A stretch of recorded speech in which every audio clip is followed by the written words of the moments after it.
It is going perfect. Look at you, with your fucking 48% body fat. You're wrong. Hey, fool, you ready for another beat? Should've never came back. I love you, my baby. My name's Bill. Put your fur boots on.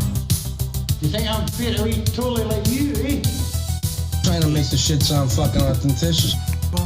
And see a little more. I love this. And what you gonna do when Hulkamania and the largest arms in the world run wild on you? Welcome to the Nothing Is Over podcast. How we doing, gangsters? It is I, your host, Robert Kelly, back after a 2-week break. No exactly planned. A lot of shit has been happening in the life of your host. Getting to a lot of things that I should have got to a long time ago.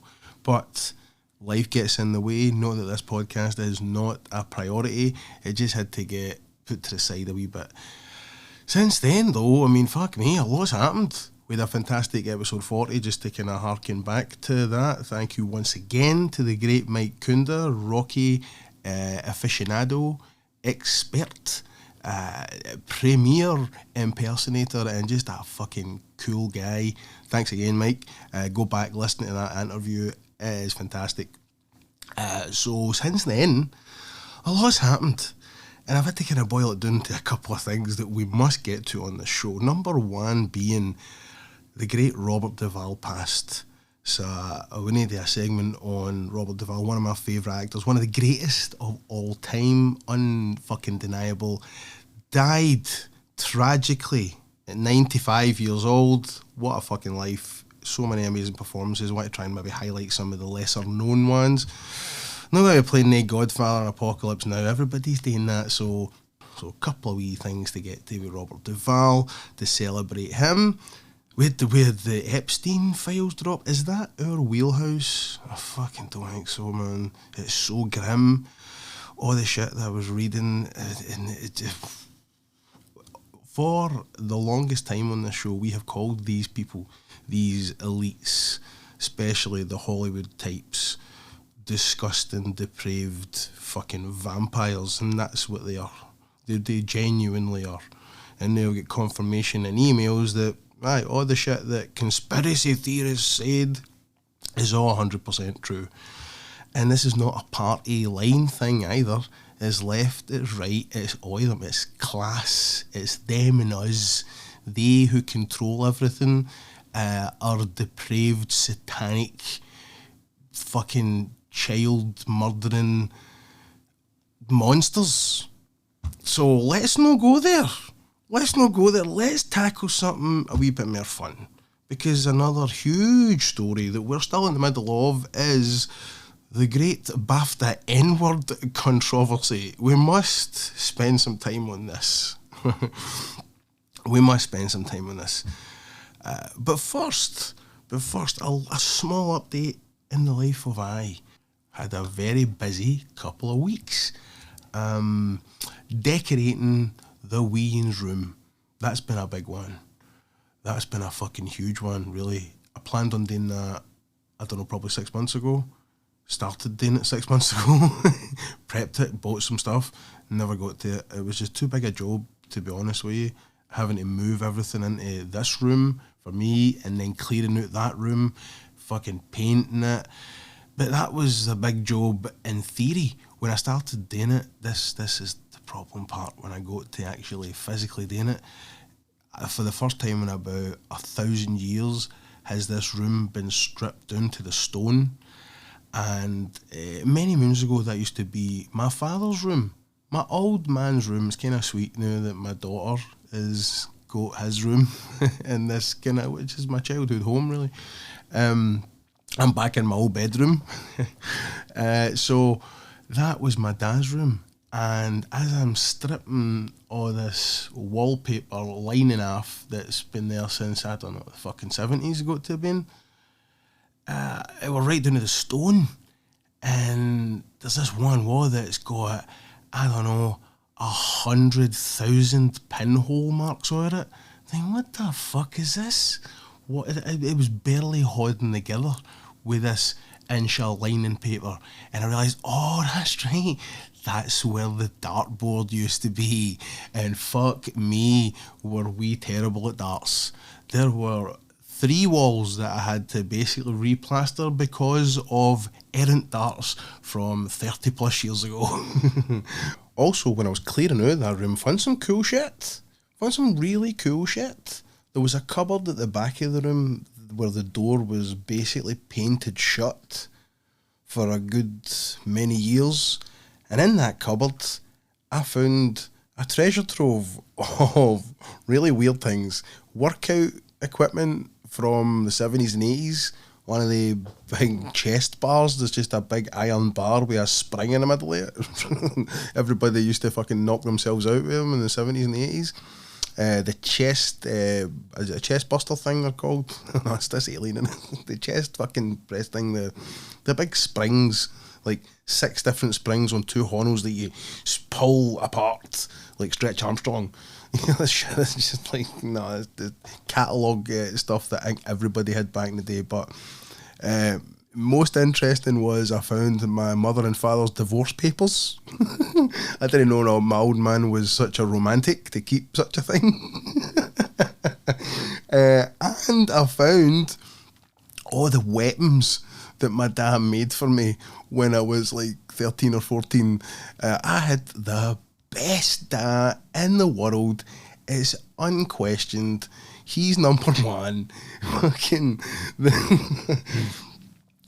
when I was like 13 or 14, martial arts movies were huge. It was a big boom in the martial arts films. Everybody loved nunchucks. But in Scotland, that shit was illegal back in the day. So what did my old man do? He made me a pair. And I tell you, they look like they were made yesterday.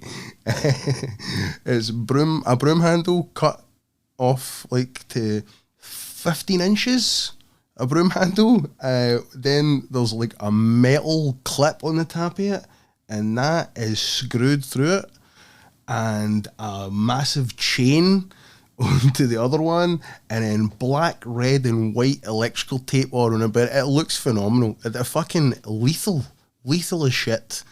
And I also found a real pair of nunchucks. I remember my dad got me a real pair. I can't even remember how the fuck he got them.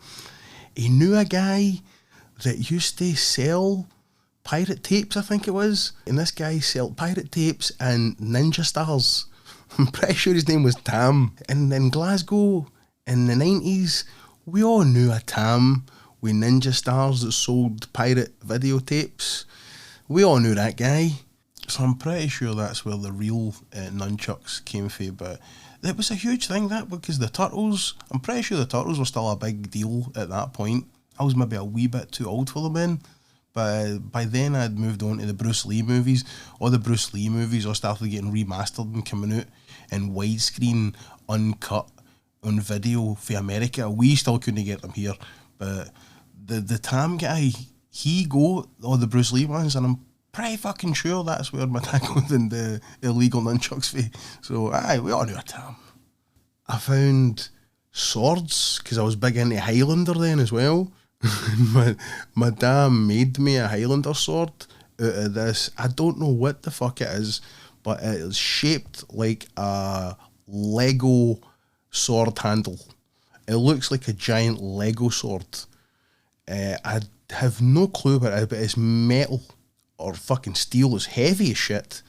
So it's like a pipe with a disc around the top of it, and the hilt, the handle, is filled with cement. Because my dad bought an ornament sword and took the blade at it and put the blade into the tip of this fucking metal concoction that he's welded together and held it in place with cement. So it's heavy as fuck, and it is amazing. The weapons that I found in there that my dad made for 14-year-old wee fat me that loved movies. Oh, these are the memories, folks. When you're clearing out all your old stuff, this is the shit that you need to keep, because you get flooded with such beautiful memories. But again, we got it all done. Me, my fucking self and I, plastering, sanding, painting, laid a carpet. for the first time. I DIY'd it out my tits. Working a full-time job, coming home, fucking doing that, and then you're looking after the Wayne. Aye. Did not leave a lot of time for the old, let's have something funny to say about pop culture. You know, what movie trailers will I share with the gang this week? Wasn't a lot of space, wasn't a lot of bandwidth left for that gang, so hence the little break. But the course, aye, trying to better myself, trying to get myself in a better position to move up the ladder in my employment. But oof. And after I did the course, I thought, I really want to bring this story to the show, so I started recording an episode, which again, because I got busy, had to be abandoned. But the story made it. I just didn't get to put it on an episode yet. So here it is. You're going to notice a distinct change in my voice. I'm just freshly getting over the cold, so I've got this nice sexy timbre going on. I know you fucking like it, ladies. So let's go to a healthier sounding me right about now. Have I got a story for you? As we are the Nothing Is Over podcast, always trying to get better, always trying to improve, in all walks of life.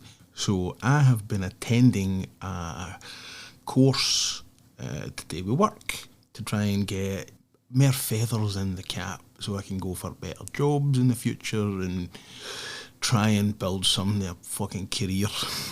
So I was up in a classroom all week doing a health and safety thing, which I passed out with flying colours. Fucking doddle.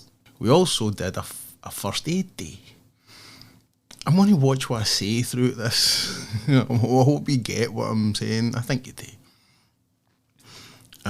So we had a first aid day, and it was very interesting. Very interesting. Well, the first thing that came up, they were talking about choking hazards, and it's like, what methods do you think you would use if you were in, say, like a restaurant and somebody started choking? And the first thing that comes to your mind is we did the Heimlich manoeuvre, because you see that in movies. And so I put my hand up and I said, "They did the Heimlich manoeuvre?" "Yes, but we don't call it that anymore." Or, why no? He may have been a Nazi. Fucking what? He may have been a Nazi, and we don't go. And it may not have been him that invented it anyway. So, and I was thinking to myself, what is it? Fucking the LaQuanda Jackson now? What is it called? What is it? Like, it's called the abdominal thrust. So, like, okay. She wasn't too happy when I mentioned the Fritz Harbour guy. I couldn't remember his name at the time. I heard this on Joe Rogan. the Nazi who invented Zyklon B. It was like kind of like the pesticide that was used by the Nazis in the death camps. He simultaneously was done for war crimes and the Nobel Peace Prize. He created this like synthesizing fucking fertilizer thing, whatever it was, saved people from famine. And he got the Peace Prize for that, but also, you know, simultaneously he's inventing the gas that's fucking killed the Jews. So a complicated guy, much like I'm sure as poor old Heimlich. What's his name? Let's Google it right now. Heimlich, right? So I just put in Heimlich and it says the Heimlich manoeuvre, or abdominal thrusts, a life-saving first aid procedure designed to clear upper airway obstructions caused by choking. So now we need to put in Heimlich and then Nazi. Oh my goodness me, my search history is appalling. It's diabolical. Heinrich Himmler's coming up. No. Heimlich, Nazi. Again, Heinrich Himmler. Oh my God, do you think that instructor lied? It's just Heinrich Himmler, and that's no him. It's the Heimlich manoeuvre inventor. The Heimlich manoeuvre, a life-saving technique by choking, was invented by an American thoracic surgeon, Dr. Henry Heimlich. It was publicised in the 70s, first describing blah, blah, blah. Origin, method, impact, other iterations. He famously used the manoeuvre to save a woman at his retirement home shortly before his death. What a lovely, lovely man he was. And he's out here getting his name besmirched by some fucking first aid instructor as a Nazi. I swear to God, that's what that person said. I don't want to say if it was a man or a woman. It was a woman who said, no, he's a Nazi. He's in it. We don't use that term anyway. It's abdominal thrust. And he probably didn't invent it anyway. What the fuck? She just badmouthed my man Henry. And he done nothing wrong. He was a hero. He'd fucking saving people when he was 90. Jesus, man. That blows your fucking mind, doesn't it? Is he the brainwashing, the damage that you women are doing in the workplace is shocking. So on to the next part of my day, which was the defib. So we're burst into wee groups. Me and my man next to me. Okay? And I'll talk you through it, actually, right? I'll talk you through how you defib somebody. You get 2 pads. And on the pad, it shows you where on the body this pad goes. First one is upper right at your shoulder. And you just take a wee bit of like cling film off the back and go right on the shoulder. And then there's a wee wire coming off it. There's another pad, and that shows you in the opposite side of the body to the lung. So you just stick it on there, wee wire comes out, plug it in, that goes into a wee yellow box. And the wire goes into the yellow box, you turn the big button that says on, and it speaks to you. It says, unit is charging. And it's, you wait till it charges, and then it'll tell you, unit is charged. Fucking, did the thing, shock the guy. So you go, boop, and it sends a shockwave through and hopefully resuscitates your dummy. We are showing this in a video. We are showing this in our magazines that we have, our wee brochure things. We are showing it by the woman who's instructing us. And then we do it. So I go first. I fucking nail it. And then my man goes. And at the same time, it's a double rescue. When I'm doing that and putting the wee pads on and defibbing the guy and waiting for it going do, unit charge, boom, boom. He is doing the CPR. You interlock your fingers and you put them on the chest. Nipples, between the nips is where you go. And you pump up and down. Remember it was staying alive, well, that's no fast enough anymore. Now it's I would walk 500 miles and I would walk. Alright, okay, that's how fast you're supposed to go. And you do it 30 times. And then you do 2 rescue breaths, grab the nose, tilt the head back, cover the mouth with your mouth, and blow. And you see the chest going up, dead easy.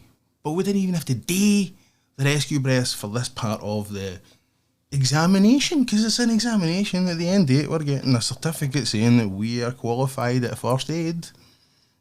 Now, I'd like to break a little piece in this story here and say that the people who are at this course along with me are very highly likely going to be working in dangerous environments, extremely high risk environments. Okay, I want to stress that these people, including myself, are going to be working in very high risk environments. Back to the show. So it's my man's turn, and I'm doing the I would walk 500 miles. And he's struggling with the pads. I'm going to say he's struggling. And then he just turns the machine on and starts plugging it in. And I'm like, no, you have to put the fucking pads on the guy first. So he puts the pads on and it turns the machine on and presses a button to charge it, and then he just presses the other button and turns it off, and he turns it off. And I'm like, no. So the whole time I'm going, Well, I'm not doing that out loud, I'm just giving you the rhythm, you know, so the whole time, and I'm just staring going, how the fuck are you getting this wrong? It tells you on the yellow box, what today? And he turns it back on again, and then he presses it, and then he turns it back off again. You have to say, stop. So, during my examination, when he was doing the, I like, stop, and then I went, boom, to shock the guy. Because you don't do two of those at the same time. So when it was his turn, I'm doing the and he's, like I say, he's turning his fucking machine on and trying to shock the guy. And then the demonstration just ends, folks. It just ends there because we just unplug it and everybody's done. And we just roll a wee dummies up and we sit back down again. This is a fucking problem. I mean, my guy lived. My dummy lived. I was fucking in there. The pads were on, connected, charged up, bang. Fucking, my dummy hugged me afterwards and was like, thank you, Bob. I was like, no bother, dummy. And this guy, my man right here, his dummy, he might as well have fucking strangled it himself. It just kind of ended.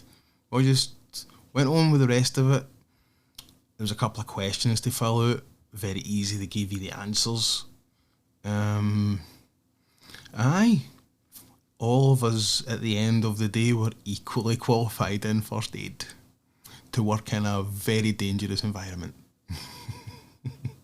Potentially. Allegedly. You need to say these words, don't you? What would you like to do now? Go to the movies. All right. Alright. BAFTA N word. Got to get to it. Fuck me. The world is losing its mind. Gangsters. Losing its fucking mind. So let's go to BAFTA N-word controversy. Right. Tourette's activist John Davidson shouts N-word during BAFTA's telecast while Michael B. Jordan and Delroy Lindo present. The Sinners stars were presenting the award for Best Visual Effects to Avatar Fire and Gash when the shocking outburst could be heard by the audience from Tourette's Syndrome campaigner John Davidson. Davidson is the inspiration for the BAFTA-nominated movie I Swear, which is based on his life. So let's hear what happened. Nigger! No, that's no it. That's no it. Sorry, excuse me, folks. That is what they want you to think it was. Let's hear what happened. Delroy and I are delighted to be presenting the first BAFTA of the night for a vital part of movie making. We're here to celebrate. So John Davidson is very famous in my neck of the woods. He's been the subject of many a documentary over the years. His clips have been going viral for decades. Let's have a wee swatch at some of them. Okay. Chopper dyed his pubes I'm ginger. just going through the list. Don't shoot the mess. Try my best to hold it in. Shagging! Fuck off! Sorry. Filthy fogs! Is somebody who's actually Your dogs get tits! in the law and thought it... It's a jab sign. We're sorry. Is it maybe your intrusive thoughts? Is it at worst? Is it your intrusive thoughts just coming to the fore? Is that what happened? Sometimes my texts I'll shout the N-word, you know. That can get you in trouble. Misunderstand that and they see it as being racist. And that's one thing I ain't racist. You just can't control what's coming out of your... can't control what is supposed to not be said. It's very hard because if you're standing out there and you shout out the M-word or the B-word and someone's walking past, they're going to think you're just being rude or racist. Can it be triggered? Triggers are a massive thing for Tourette's. So you think it's something then that when you're in a high anxiety situation, it's the thing that you really shouldn't say that comes to the front. That demon called Tourette syndrome brings that to the front of your tongue. Could it be something like that? Let's have another wee go. Let's see. Mentioned something that I really shouldn't have. They're a bit concerned that people aren't happy about it. They probably think you're casing the joint. Aye, maybe for a terrorist attack or something. Aye. It's like selling the film. Bomb! Fuck. Oh, fuck. I know. It's the worst thing is bomb! Didn't you know? Bomb! Right, so the worst fucking possible thing you could say in that situation is what the wee demon makes you say. Now, there is a lot of people out there that are saying he's racist and it was a racial outburst. Oh my God, the fucking outrage on this. What do they honestly think is happening? Do they think that that guy is a racist guy and that is when he picked his moment to shine, to let his full racism out? Or is it maybe this guy who has a movie made about his life? Now, he's had documentaries done and stuff like that. He's a big campaigner for Tourette syndrome. He's brought so much awareness and education to it. Unlike fucking idiots like me that laugh at it, he is making people actually understand it and the absolute abject fucking horror it must be dealing with it 24/7. And he's now got this amazing movie made about his life. And he's standing in this auditorium full with his fucking DVD collection. He's anxietied out his tits. Of course he's going to have tics and outbursts. It wasn't the only thing he said. He said the shit was boring, and the main woman who comes on and says, "Hello, this is BAFTA," and all that is like, fuck off, get off the fucking stage. He's a cool guy, I like John. So what do they think? Is that what they think it is? Let's see. Jamie Foxx had something to say. Oscar winner Jamie Foxx of Ray, fucking Collateral, Diddy party frequenter Jamie Foxx commented on, it was an Instagram post, The Neighbourhood. It's like, I don't know, like some kind of pop culture Instagram page. And they posted their story about it, obviously. Racial outburst at BAFTA's fucking blah, blah, blah, blah, blah. Jamie Foxx decided to comment underneath their post, saying, out of all the words you could have said, Tourette's makes you say that? Nah, he meant that shit. Unacceptable. What does he think? What does Jamie Foxx think happened? I mean, it's not like the guy standing up the back of the auditorium burning a fucking cross with a white hood on and an Alsatian screaming it. He waits until Michael B. Jordan and Congo's Delroy Lindo stop eating my cake. Right, now, here it comes. Nigger! No. For fuck's sake. The guy has got a fucking disease. But these people all want to be outraged, all these fucking same activists. And I'm not talking about, all black people. There's loads of white people, there's loads of all kinds of fucking stupid people that are saying, cancel him, get that Tourette's guy to fuck. Terrible, man. It's terrible. One of the BAFTA judges stepped down because of this nonsense. I mean, do you want to hear the statement from the BAFTAs? At the BAFTA Film Awards last night, our guests heard very offensive language that carries incomparable trauma and pain for so many. We want to acknowledge the harm this has caused, address and happened, and apologise to all. Oh, the BAFTAs, darling. The BAFTAs. Fucking. Fuck, man. It gets funnier.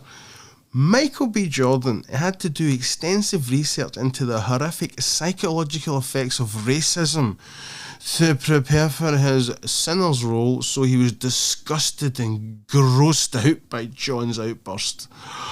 Oh, poor Michael B. The fucking poor guy apologised and everything. He apologised. He apologised twice. He apologised right at the time. He says, if I'd said anything that people, I've got a disease, if I said anything offensive, I'm really sorry. He's apologised profusely, the poor fucking guy.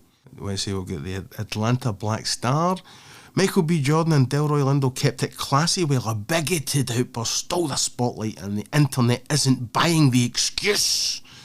Fucking racist bastard, Jay. How dare you have a disability that affects a protected class of people? You can't, would it made it any easier, Delroy, stop eating my cake, Lindo, if, you put ma in the front of it, took the hard R off? Would that make it more acceptable? But no, it's because white people can't say it. Know that any fucking white people are dying to say it. It's not exactly on the tip of my tongue. It's no anything that 99.9% of white people want to be fucking saying. But it's one of the things where you think to yourself, there is context.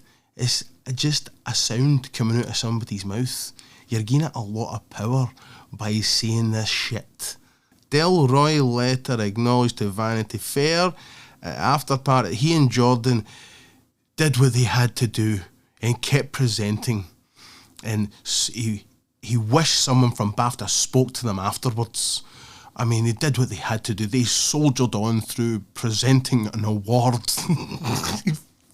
Fucking, oh my God almighty, these people, they are so precious about themselves, aren't they? And they just have no understanding of a guy with a real fucking problem who has overcame so much and accomplished so much that he's had a Hollywood movie made about him. But no, he said the N-word. He said the word that shan't be said. Nigger! Doesn't matter the context, he said that sound. So we're going to get him, and we're going to be offended by it. And yous are all going to kneel and fucking make sure that you're sorry for offending us. Alan Cumming apologised. Didn't he also say some fucking shit about ICE going to, like, arrest all of our maids or something? Aye, okay, whatever the fuck. John Davidson reached out to Michael B. Jordan and Delroy Lindo to apologise. What a fucking great guy John is. My texts have absolutely nothing to do with what I think, feel or believe. The most offensive word I ticked at the ceremony is a word I would never use and would completely condemn if I did not have Tourette's. I became aware that my tick had reached the stage when Delroy Lindo and Michael B. Jordan appeared to look up from their role as presenters. Soon after that, I decided to leave the auditorium. He's not even fucking like, oh no, here it comes, and then he can't control it. It just happens, and then he's like, oh shit, that fell out my mouth there. You understand? So they're thinking that, oh fuck, I'm gonna say it. Oh, nigger! Oh, I said it. Oh no, he doesn't even know. It's just nigger, and then he can't fucking do anything about it. It's just, it happens. BAFTA made us all aware that any swearing would be edited out of the broadcast. I feel the BBC should have worked harder to prevent anything that I said from being included in the broadcast. Well, aye, that's a good point. There wouldn't be this kind of outrage if the BBC didn't just air it. If they beeped it, maybe. I'm sure there was a delay. I mean, you heard it yourselves. It was very faint in the background. They could have got rid of it, but no, and it's drummed up a bit of controversy. I hope that John Davidson isn't suffering in any way because of this, losing opportunities in any way. People think of him any differently. The guy's a fucking legend for many things, for his amazing viral clips. Let's have another one, let's see. and just for everything that he's accomplished in educating people on Tourette's. People used to say, every time they make a documentary, they make such a thing about the swearing part, which then stigmatises the condition, because people then are left to assume that everyone with Tourette's swears and shouts obscenities and stuff. Only 10 to 15% of people do. Now, I think also there is a comedic element to this, where people think uncontrollable swearing like that, it's funny, oh my God, you know, shock horror. But for one living with it, it's absolutely awful, totally awful.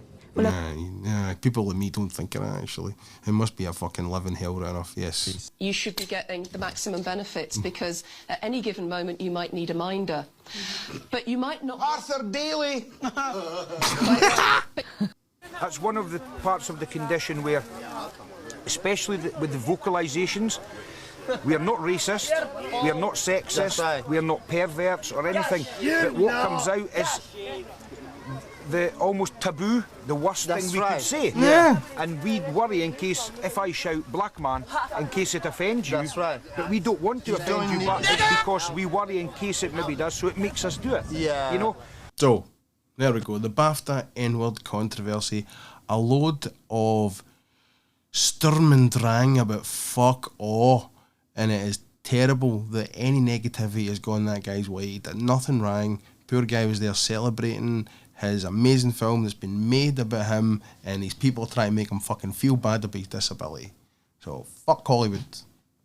Right, where we go next? Fuck Hollywood. Alright, let's get to Robert Duvall. I'm curious why they call you EF, that's all. I don't know. Well, now, that's no concern to anybody but mine and the Lord, so, if you'd like to discuss this outside, that's, you know, that's fine. Whatever you want. Yes, sir. You gonna preach to me? No, sir, I'm not. What's your problem? I don't have no problem. You do. No, I don't think I do. I don't think worshiping the Lord is any kind of problem. Now, I wish you'd either leave this premises, or if you want to come back into our church this time as a gentleman, then that's all right, too. But otherwise, just go on home. I ain't going to any church with anybody named EF. Another thing is, I don't want to sit around with a bunch of niggers. Well, just get on out of here. Get on out of here right now. I'll leave when I choose to, Mr. EF. That's what I'll do. Come on around on the other side, buddy. Come on. Okay, Stay right there. let's go. Come on, buddy. Let's see what you're made of. You want the Lord to watch me kick No, your sir, ass? I don't need the Lord, Is that what son. you want? I need the Lord. Come on. Come on. Duvall's a fucking best, man. I hope you all know this is from The Apostle, directed by Robert Duvall. Currently beating the fuck out of Billy Bob Thornton. Great scene. Great movie. Underseen gem. 5 stars. Believe this. You ever seen a preacher hit anybody like that before? Take your hat and get out. Get on out. What's the matter? I'm too old for your shit. Well, I'm not gonna argue with that. Oh, yeah? You think you can handle me? You think I'm over the hill? You want to fucking kiss me? Right now? Huh? You think you got the market cornered? You think I'm not fucking crazy? Go ahead, try me. Try me, you fuck. What are you talking about? That's what I thought. Hey, Hodges. Uncle Bob. I don't have any problem with you. Oh, no? You got problems with the whole fucking world, and I'm in it. And I don't like it. You just believe every word he says. He's so fucking good, man. So intense. Chill out a little bit and figure out which side you're on. I would if I could. But you're just like them Pac-Man. Nothing but a gangster. Of course, that was Colours with Sean Penn, acting Penn right off the fucking screen. He won the Oscar for Tender Mercies. Kids at school said they had it in the paper. Best actor. Fucking. I don't know what you call rich, but I had a few dollars. How'd you get it? It's like a washed up country star in it. Writing songs. How'd you get money for that? Yeah, people crazy enough to pay you for it. They do it. What happened to your money? I lost it. How? How? Too much Applejack. You think you'll ever be rich again? Well, I'll tell you what, Sonny, I don't lay awake nights worrying about it. No. Now, look, there's a D, right? D is in dog. Now, watch me. I'll call him out. I've decided to leave G here forever. Not really. Let me know if you're staying behind. That's A7. Otherwise, I'll be gone in the morning. D is in dog. Let me know if you're staying behind. Now you can play a covered chord or a rhythm chord. Let me know, that's G, if you always will want me, or if you'll wander. It's a beautiful scene, seeing a guy like Duvall who's always just such an intense performer, especially playing this kind of character as well, sharing the scene with a young kid, a young boy, and being gentle. That's a whole different generation actor, and that generation is now gone. He's the last of them. You had James Caan, Burt Young, of course John Cazale. There you get the whole fucking Godfather troupe. Pacino's the only one left, but that type of actor, that breed of man, Walter Matthau, Jack Lemmon were kinda in there as well, where they were leading men but character actors, tough guys. Not so much Jack Lemmon, I was thinking more like Charlie Varick for Walter Matthau, but Duvall played the lead in like The Outfit. He was an action guy as well. He could do that kind of thing, but he had such a vulnerability as well, and that's fucking gone. There is nobody replacing these guys. What I like about the man, he's a philosopher. Oh, yeah. I hired him to give you somebody to talk to. His own favourite film or anything work that he's ever done, because it was a miniseries, is Lonesome Dove. I like a shot of whiskey, and so would my companion. It ain't too much trouble.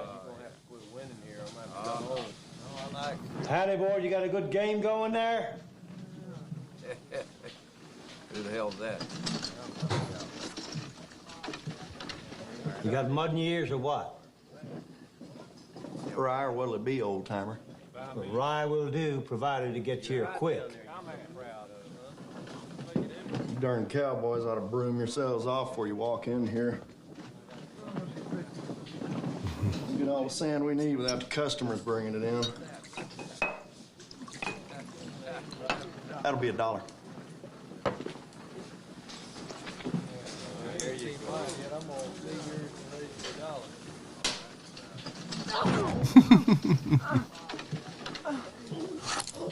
Now, besides the whiskey, I think will require a little respect. Now, I'm Captain Augustus McCrae. This is Captain Woodrow F. Call. Tommy Lee Jones. Now, if you care to turn around, you can see how we looked when we was younger, and the people around here wanted to make us senators. Now, the thing we didn't put up with then was dawdling service. And as you can see, we still don't put up with it.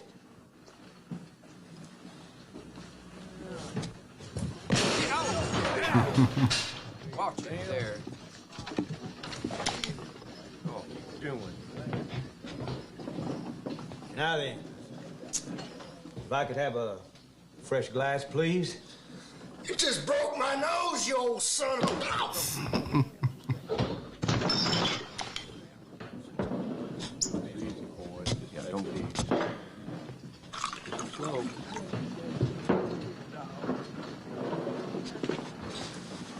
Well, here's to the sunny slopes of long ago. He's just privileged to hear the words spoken like that by Mr. fucking Robert Duvall. R.I.P. Robert Duvall died at 95 years old in his bed in some ranch somewhere. He had such an amazing life. He would post on Facebook. It looked like he still was using like a Nokia fucking, was that a 3210? like some horrible wee camera phone, because the video quality was always terrible, but he would make wee videos. He was like read the Bible, I think, I'm sure. I saw him a couple of times doing that, and saying Happy Thanksgiving, which was, I'm sure, his last ever video. And he would always just send out wee videos to his fans and stuff. It looked like he lived an incredible life, especially outside of acting, because, I mean, what else could he have accomplished? He acted deep into his 80s, and you've never seen him give a bad performance. Let's listen to his last video, right? I don't know. Final To all my fans, have a happy Thanksgiving and a great year coming up. God bless. Listen, so many just unbelievable performances. He was in Network, and you listen, folks at home, you're going to be listening to the great Robert Duvall. Listen to this from Network. Well, again, one of the greatest movies ever made. They're going to quit their jobs for you, not in this recession, buddy. When he gets back, he'll have your ass. I got a Network executive. It doesn't count anymore. Yeah. He was hoping I'd fall on my face with his Beale show, but I didn't. It's a big, fat, big-titted hit, and I don't have to waffle around with Ruddy anymore. If he wants to take me up before the CCA board, let him. Do you think Ruddy is stupid enough to go to the CCA board and say, I'm taking our one-hit show off the air? And comes November 14, I'm going to be standing up there at the annual CCA Management Review meeting, and I'm going to announce projected earnings for this network. How authentic that sounds, stumbling and stuff. It's And fucking believe me, phenomenal. Mr. Jensen's going to be sitting there rocking back and forth Powerhouse. in his little chair, and he's going to say, that's very good, Frank. Keep it up. Great horn acting, hand You don't have acting. any illusions about who's running this network from now on. You're fired. I want you out of your office before noon, or I'll have you thrown out. He also did a lot of great interviews about acting.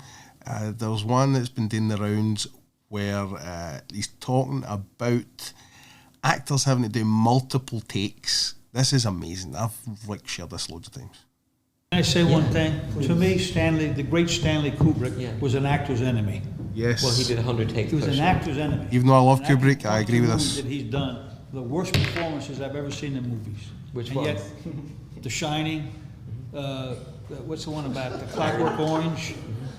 Terrible performances. Maybe it was great movies, but they're terrible performances. How does he know the difference between the first take and the 70th take? I mean, what is that about? He's fucking spot on. He's 100% right. He made his debut as Boo Radley in the fucking classic To Kill a Mockingbird. No dialogue. I mean, he was like, I don't know, like 28 or something like that, probably even younger than that. He looks 45. What an incredible performance. It's like the town creep in that's kind of misunderstood, and he ends up he saves the kids. I don't want to even talk about his work in The Godfather because people talk about it constantly.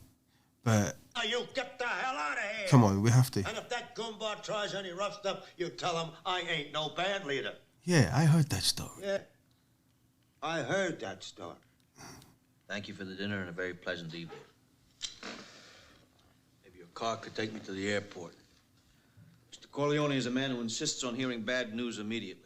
Talk to me a little bit about Godfather. I know we've touched on this before, but Bruce Dern, Paul Newman, and Steve McQueen all were considered for the role of Tom Hagen. You beat them all out. Yeah, they wanted to name it. Coppola wanted me. Yeah, he wanted you. You beat them all out. Here's a fact people forget. I bet you remember this. Al Pacino, James Caan, and Robert Duvall were all nominated for Best Supporting Actor. Joel Grey won that year for Fucking Cabaret. terrible. I mean, Godfather's the greatest movie of all time. One of them. And one of you guys should have won, right? I mean, it's a little weird. Could be, yeah. Thing is, the year I thought I could have won the supporting actor was for Apocalypse Now. I didn't get it. So. Do you know? I won the English Academy Award for that. You know you were on screen in that movie for 11 minutes? It's and it's the most memorable character in the fucking movie. Well, Brando was great, though. Yeah, he was fine. Especially in the redub when they re-edited it. Yeah, but you know everyone quotes you when you hit the beach and you're carrying on like a...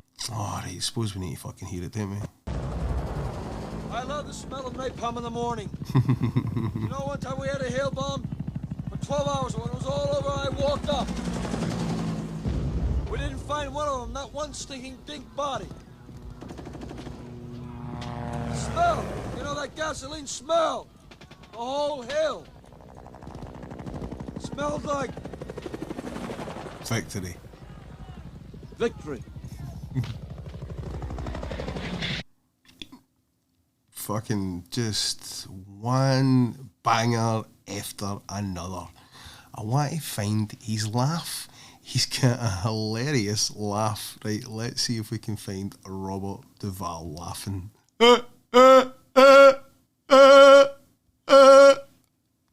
Killer Elite with James Caan. Oh,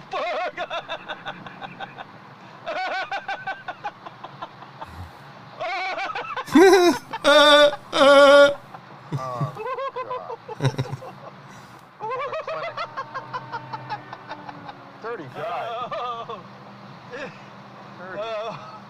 Dr. Wolf. Now, is that clear? Is that clear? You don't have to bite my head off. And you have dinner ready and waiting for me, okay? And Amanda, you leave the skin on the chicken, all right? Okay. Goodbye.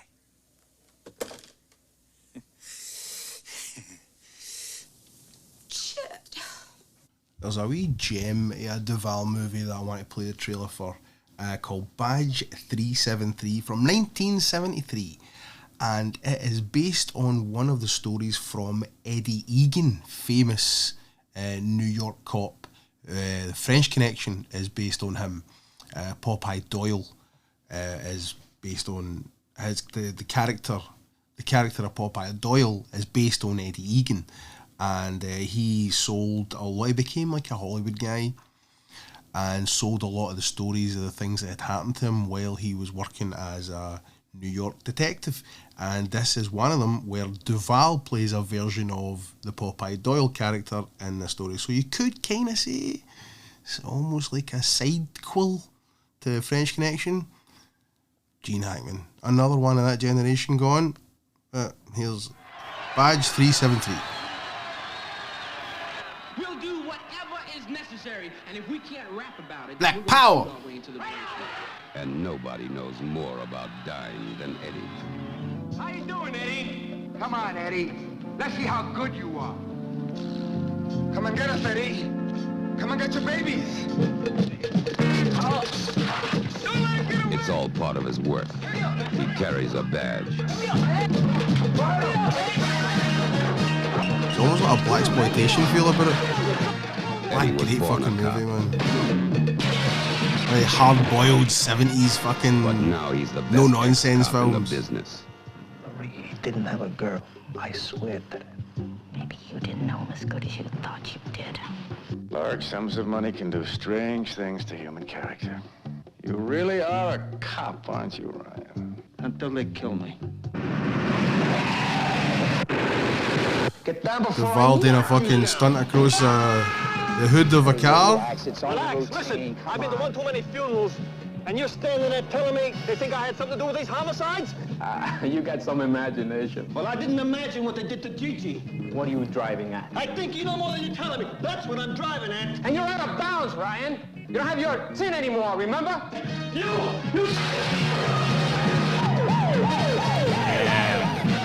Badge 373. Inspired by the exploits of Eddie Egan, the cop with connections on excitement.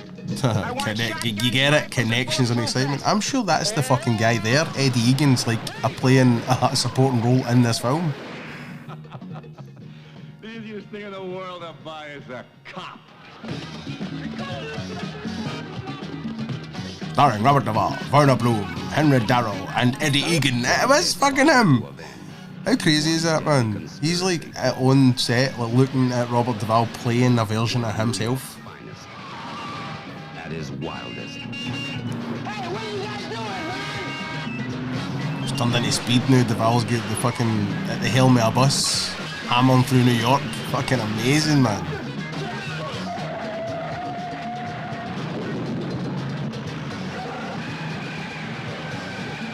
Action, fucking slapping hoes, shooting people, driving buses off piers. It's amazing, this film is cracking.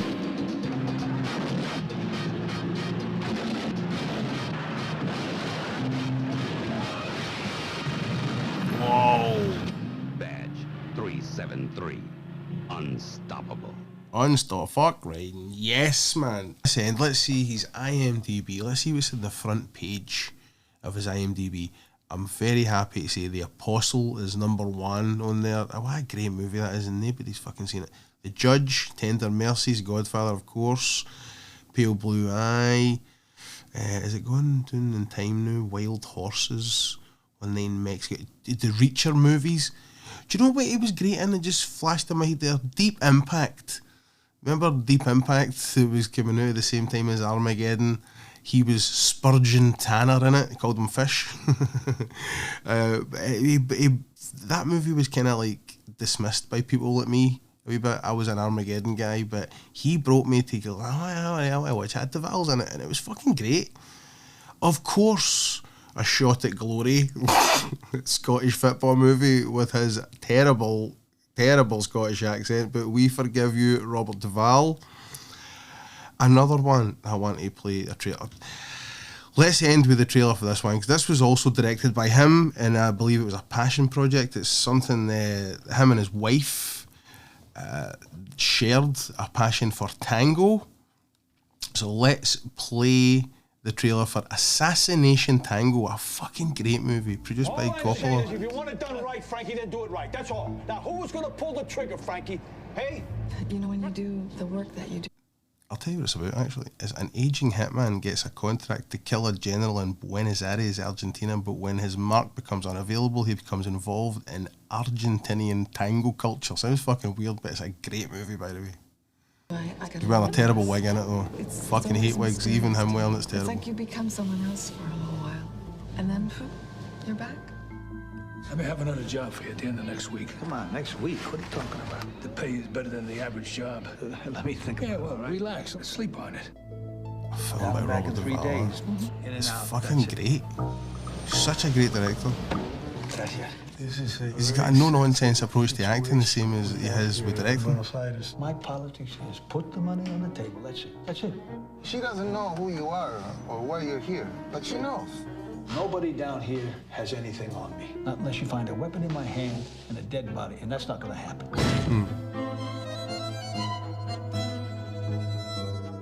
But you couldn't imagine De Niro ever playing a part as complex as that and as fucking, like, attractive as that. Like, I want to see this guy. He's a bad cunt. He's an assassin. I want to see his story. Because it's Duvall. I don't think De Niro could bring something like that. I don't think many actors could. Maybe Gene Hackman. It's going to be done right. That's going to be my way. United Artists proudly presents... I'm in some kind of predicament down here. Academy Award winner Robert Duvall. If I was a younger man, you think I'd have a chance? Well, you have it now. Ruben Blades. Some people do terrible things in this country. And introducing Luciana Pedraza. Welcome to Argentina. I'm sure he fucking married her. She looks like his wife. In a film by Robert Duvall. My job is my job, and that's it. And tomorrow evening, I intend to do my job. Assassination Tango. Honestly, it's a fucking great movie. But I'm sure that looks just like his wife. His wife, who was considerably younger than he. I remember he said this in an interview, and we'll leave you with this. I was a little concerned about being with a much younger woman at first, so I asked Wilford Brimley about it. Fucking the diabetes guy. Wilford is a very sharp guy. He used to be a bodyguard for Howard Hughes. He said, "Let me tell you something, my friend. The worst thing in the world for an old man is an old woman." R.I.P. Robert Duvall. You can't hear the song because you're singing over it like a genius. End of the show, my gangsters. Thank you for making it this far. And I don't know how this experiment is going with us creating a song for the end of the show. But we need to do it. We need to keep trying it. This time I thought, let's just hear it fresh. So I've made the song in Suno, put in... I thought to myself, let's go for a little bit of Billy Joel, Elton Johnish type a song. And so I put that prompt in and I said, here's a summary of the entire episode. Make lyrics of that. And here it goes. So we're just gonna fucking crank it. I'll try and sing along a wee bit. Let's see. Ooh.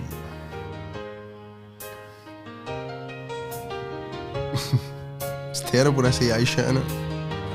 I painted dreams in pink and blue. My daughter's room came alive today. It's pink and white, you shite AI. Bandaged hearts in first aid class. Learn to heal along the way. Yes, I did learn to heal. Oh, here, this is a funny bit. BAFTA sparked a storm of words. That inward slip no one foresaw. No one foresaw that N-word slip. No, they did not. Sing it, my man. And Hollywood said goodbye to legend Robert Duvall at 95. Fucking legend.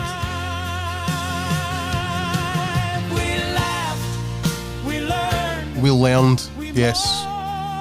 Tonight. Thanks for joining. Till next time. Till next time, gangsters. Let me know in the comments or DMs what you think of this new song stuff. I'd love to hear it. See you next time.